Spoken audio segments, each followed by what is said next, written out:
Je suis vraiment désolée si l'image change et bouge. En fait j'ai un problème de batterie donc ça va être galère à tourner mais c'est pas grave.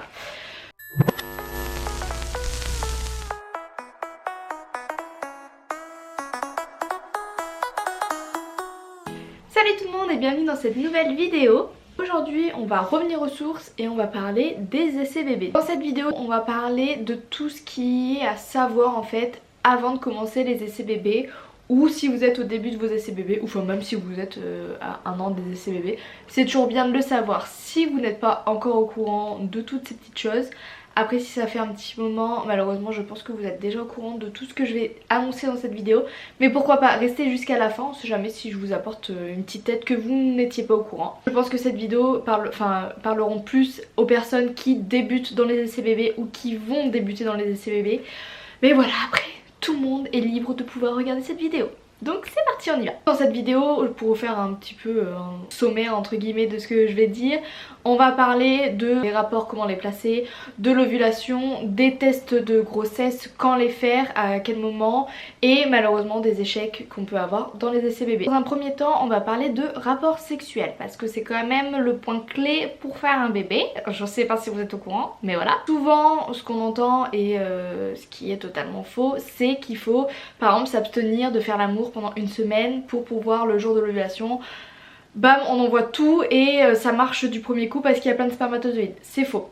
En gros, il ne faut pas espacer trop les rapports sexuels parce que si vous espacez trop les rapports sexuels, en fait ce que vous allez faire c'est que les spermatozoïdes vont en fait stagner. Donc oui, il y en aura de plus en plus et malheureusement en fait leurs forces vont s'affaiblir en fait parce que plus il y en aura, plus ils seront fatigués parce qu'ils seront vieux entre guillemets. Le mieux c'est d'avoir des rapports sexuels tous les 2 à 3 jours. Voilà. Après bien évidemment on est d'accord qu'il faut avoir des rapports consentis et avoir l'envie d'avoir des rapports.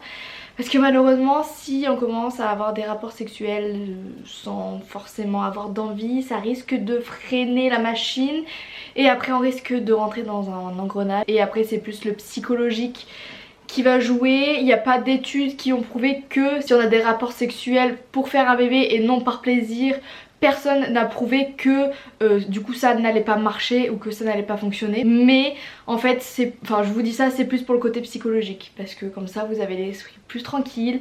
Un rapport sexuel c'est censé être quelque chose de sympa, de partage avec son conjoint. Ça serait dommage que ça soit en gros une corvée à faire tous les soirs ou tous les matins ou enfin voilà. Il faut que ça soit toujours un plaisir et que ça soit quelque chose d'unique en fait avec votre conjoint. Après voilà, comme je dis, je ne suis pas médecin, je ne suis pas gynécologue.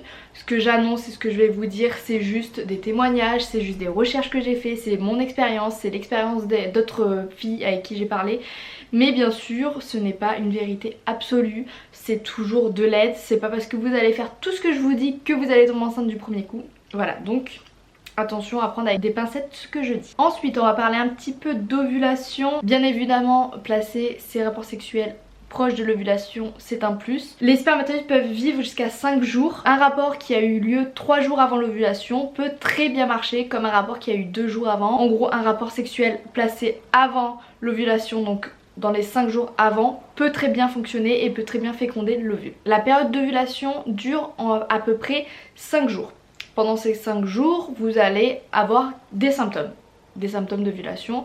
Attention, ces symptômes ne sont pas pour toutes les femmes. Certaines femmes en ont, certaines femmes n'ont pas ces symptômes. Certaines femmes ont tous les symptômes, certaines femmes n'ont pas du tout de symptômes. Contrairement à ce qu'on peut penser, souvent on nous dit qu'une femme ovule forcément 14 jours après la date des premières règles. C'est faux. En fait, l'ovulation arrive 14 jours avant la date des prochaines règles. Donc en fait, comme la moyenne des femmes ont des cycles menstruels de 28 jours, c'est pour ça qu'on dit que l'ovulation arrive 14 jours après la date des premières règles, parce qu'en gros 28 jours, 14.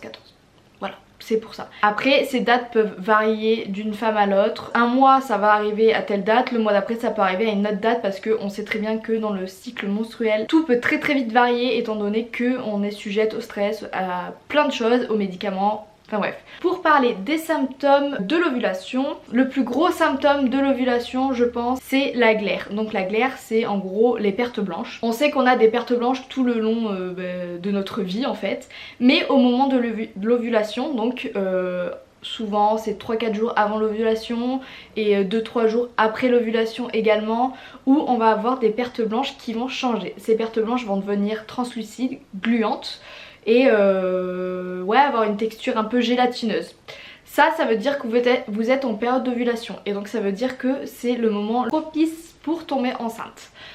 En fait, cette glaire cervicale a changé de texture, c'est pour que le pH soit un peu plus neutre et moins acide pour que les spermatozoïdes vivent plus longtemps dans la cavité utérine et aussi pour aider plus facilement les spermatozoïdes à avancer dans la cavité vaginale pour rentrer dans la cavité utérine. Ensuite, pendant cette période d'ovulation, vous avez la température corporelle qui va augmenter. Voilà, une légère hausse de la température corporelle. Après, je vous avoue que c'est assez complexe de vérifier la température, c'est quand même quelque chose d'assez contraignant aussi.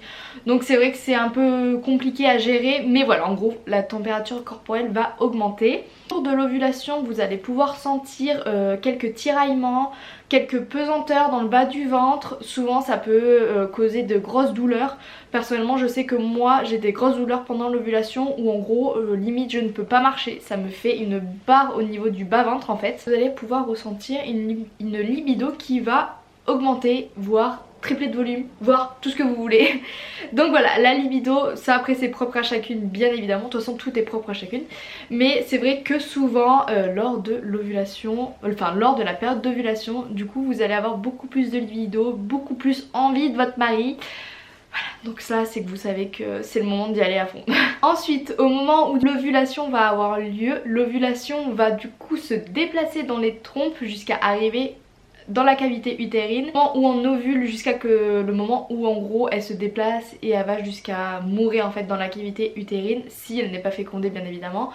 Ça dure à peu près 24 heures, donc vous avez 24 heures après l'ovulation pour pouvoir tomber enceinte. Une fois passé ces 24 heures après l'ovulation, il y a malheureusement très peu de chances de tomber enceinte, mais ça ne veut pas dire qu'il faut arrêter les câlins parce que c'est compliqué de savoir vraiment à quel jour on va tomber enceinte, à part si on a vraiment des gros symptômes qui montrent que l'ovulation a eu lieu. Mais chez certaines femmes il n'y a pas de symptômes ou très peu, ou alors voilà, on peut pas en fait être sûr à 100% de la date d'ovulation. Donc c'est pour ça qu'il vaut mieux continuer de faire des câlins. On sait jamais si la date de, enfin si l'ovulation a lieu un jour, 2 jours, 3 jours après ce qui était prévu ou ce qu'on aurait pu penser. Ou aussi ça peut arriver chez certaines femmes d'avoir 2 ovulations dans un mois. On lâche pas le coche, on sait jamais. Si on a une deuxième ovulation, tant mieux, ça donne double chance. Il y a aussi des tests d'ovulation qui existent pour savoir à peu près quand on va ovuler. Après voilà, c'est pas fiable aussi à 100%. Dans tous les cas je pense que rien n'est fiable à 100% à part peut-être une échographie, mais bon on va pas faire des échographies toutes les semaines. Et en fait ça va détecter le pic de LH, en fait c'est l'hormone de l'ovulation. Donc quand on va ovuler, le pic de LH va être au maximum. Ça je ferai une vidéo pour vous expliquer un peu mieux les tests d'ovulation parce que ça peut être assez complexe. Donc je pense que je vous ferai une vidéo sur ça vraiment consacrée à ça, donc je vais pas y passer 100 ans. Voilà ce qui concerne l'ovulation. J'ai fait plein d'autres vidéos sur le sujet de l'ovulation, donc je vous les mettrai juste ici ou ici, je ne sais plus où il faut mettre. Bon bref. Je vous mettrai la vidéo dans le petit i. J'ai fait également d'autres vidéos concernant les essais bébés. Vous pouvez aller voir sur ma chaîne YouTube les conseils pour favoriser pour tomber enceinte, les aliments à favoriser également, les aliments à éviter, le style de vie à éviter entre guillemets pour tomber enceinte. Enfin voilà, allez voir sur ma chaîne YouTube, il y a plein de vidéos détaillées là-dessus. Et il y a également, pour celles qui ne me connaissent pas du tout, il y a également des vlogs sur mes essais bébés à moi. On va passer au test de grossesse. Je sais qu'il y a beaucoup de personnes qui ne savent pas comment faire un test de grossesse, enfin comment faire si, mais quand le faire du moins, où c'est toujours galère. On me voit beaucoup de messages pour me demander quand faire un test de grossesse. Donc je vais vous en parler aujourd'hui. Le mieux pour faire un test de grossesse évidemment c'est d'attendre un retard de règles. Après je sais quand on est en essai bébé c'est compliqué d'attendre autant de temps. Donc le mieux c'est d'attendre vraiment au moins 2 semaines après l'ovulation. ou du moins 2 semaines après ce qu'on pense être l'ovulation. Je vous explique, en fait au moment où l'ovulation va être fécondée, il va y avoir 6 à 10 jours avant de s'implanter en fait dans la cavité utérine. À partir de l'anidation, c'est là où l'hormone de grossesse va être détectée dans les urines et dans le sang, mais vraiment à très faible dose. Les tests de grossesse détectent l'hormone de grossesse à 20 UI, donc ce qui est quand même assez haut. Il y a des tests de grossesse précoces qui détectent à 10 UI. Mais c'est pour ça qu'on fait attendre les femmes, parce que si vous faites un test de grossesse trop tôt, en fait il se peut que les hormones de grossesse, donc les bêta-HCG, soient trop faibles dans votre urine et dans votre corps en fait, et donc du coup que le test de grossesse ne détecte pas. Si vous êtes vraiment tout début de votre grossesse, en gros ça ne détectera pas. Comme je disais, il y a des tests de grossesse précoce qui détectent à 10 UI à peu près. Je vous les conseille pas forcément parce que en fait je les trouve très chers pour ce que c'est. Je les trouve pas fiables du tout.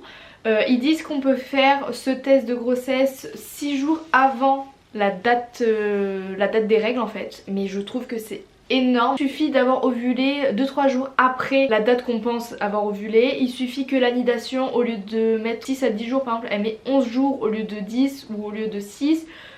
Vous voyez, en fait il y a tellement de trucs qui varient que je trouve que c'est pas fiable du tout. Pour moi c'est la même chose, que ce soit un test précoce ou un test normal. Je trouve que c'est les mêmes tests, plus un truc commercial. Tout le monde achète ces tests là pour pouvoir être sûr de les faire avant, nanana. Enfin moi je vous dis ça, c'est vraiment pour les fausses joies ou pour les faux espoirs. Enfin en fait si vous faites un test trop tôt, vous risquez d'avoir un test négatif alors que peut-être vous êtes enceinte, donc du coup vous baissez votre morale pour rien, être triste alors que ça se trouve vous êtes enceinte. On va parler du dernier gros point de cette vidéo. C'est je pense que toutes les femmes devraient être au courant et c'est tellement tabou, c'est pour ça que j'ai créé cette chaîne YouTube. Les essais bébés c'est quelque chose qui est compliqué à vivre, surtout quand ça dure longtemps. Je pense que chaque femme qui essaye d'avoir un bébé et qui commence à se mettre dans les essais bébés devrait se dire bon, on commence, ça peut prendre le temps que ça peut prendre des mois voire des années malheureusement. C'est comme ça, il faut essayer de relativiser entre guillemets. Il faut vraiment arrêter de se mettre dans la tête à cause de tout ce qui est les films, la télé, tout ça, où on pense qu'en gros dès qu'on a un rapport sexuel non protégé, ça y est, on tombe enceinte. Oui ça arrive, ça c'est clair que ça arrive à beaucoup de femmes, mais ça arrive pas à tout le monde. Et les essais bébés c'est plus que ça en fait, c'est pas que un rapport sexuel ou des rapports sexuels. En fait il y a tellement de choses qui se mettent en place dans le corps de la femme et de l'homme pour faire un enfant, et surtout dans le corps de la femme il y a tellement de processus avant d'avoir un enfant, tellement de choses qui vont rentrer en compte en fait, que ça va mettre peut-être plus de temps que ce qui était prévu. Et en moyenne une femme met à peu près 6-7 mois pour tomber enceinte, voire jusqu'à 1 an. Ça va peut-être pas faire plaisir à tout le monde, mais je veux vraiment en parler parce que malheureusement je pense que beaucoup de femmes, voire beaucoup d'hommes aussi, ne sont pas au courant que ça peut prendre en fait plus de temps que prévu. Même si des fois on peut être au courant que oui, il y a des femmes qui galèrent. Je pense avant de rentrer dans les essais bébés et avant de vivre ça, on n'est pas assez préparé. Personnellement, moi, dans mon cas personnel, je savais que ça pouvait prendre du temps. Par contre, je m'attendais pas à ce que ça prenne autant de temps et qu'il y ait autant de problèmes. Il y a beaucoup de femmes dans mon cas, il y en a qui sont encore pires, il y en a qui ça va mettre 2-3 ans, il y en a qui sont obligées de passer en PMA, il y en a qui abandonnent totalement les essais bébés parce que finalement ça ne marche pas et qu'elles ont plus d'espoir. Oui, malheureusement quand on commence les essais bébés, il faut s'attendre à ce que ça ne marche pas tout de suite. Il faut s'attendre à ce que ça mette au moins minimum 6 mois. Il faut être bien entouré, avoir un entourage présent et qui comprennent, qui sont compréhensibles et bienveillants. Je pense que c'est le plus important. Quand je parle d'entourage, je parle pas forcément de la famille. Vous pouvez vous entourer de qui vous voulez. Moi je suis là si vous avez besoin de parler et c'est le but de cette chaîne YouTube. Vous pouvez parler en commentaire YouTube, vous pouvez venir en privé sur Instagram, je vous mettrai le lien en barre d'infos dans tous les cas. Je suis là pour parler de ça, je suis là pour vous aider. Souvent l'homme est un peu détaché de ses essais bébés et de tout ça parce qu'il ne vit pas, c'est pas son corps. Ils peuvent comprendre que ça peut être dur mais ils peuvent pas forcément s'imaginer l'impact que ça peut avoir psychologiquement sur une femme. Entouré aussi d'un bon gynécologue. On sait, il y a des gynécologues qui sont vraiment pour moi incompétents. J'ai pu le vivre dans mes grossesses, dans mon parcours. J'ai pu vivre ça, donc vous entourer d'un gynécologue qui est compréhensible, bienveillant, qui vous écoutera, qui vous aidera quoi qu'il arrive. Pas garder les choses pour soi, vraiment discuter avec votre conjoint. Je pense que ce qui m'a fait vraiment le plus de bien en fait, c'est le moment où j'ai décidé d'en parler, où j'ai décidé que ça n'était plus tabou en fait, voilà, où j'ai décidé de dire les choses, de dire ce que je ressentais et ce que j'avais envie de dire en fait. Souvent on pense que c'est rien, que c'est minimisé, mais non, ça peut être très compliqué les essais bébés, ça peut être très dur psychologiquement, donc cœur sur vous, je vous envoie toute ma force, toutes mes bonnes ondes, ma bonne énergie pour que ça soit le plus court possible pour vous et que surtout tout se passe bien pour vous. En tout cas n'hésitez pas à venir me parler si jamais vous avez vraiment besoin. Moi je serai là pour vous écouter et je serai pas là à vous dire mais arrête, c'est bidon ce que tu me dis, c'est bon ça viendra quand ça viendra ou des trucs comme ça. Moi je comprends et je sais ce que vous vivez. D'ailleurs j'ai fait une vidéo là-dessus sur les préjugés pendant les essais bébés, je vous la mettrai juste ici mais c'est vraiment excellent, c'est hyper drôle. Et ça représente vraiment ce que les femmes qui sont en essai bébé peuvent vivre. Donc allez regarder. Je pense avoir fait à peu près le tour, tout ce que j'avais à dire. J'espère que cette vidéo vous aura plu et vous aura un petit peu aidé dans vos essais bébés, dans votre démarche. Je vous fais des gros bisous, je vous dis à une prochaine vidéo. Et puis bon courage à toutes celles qui sont en essai bébé, je pense fort à vous. Prenez soin de vous, je vous fais des gros bisous et je vous dis à une prochaine. Ciao!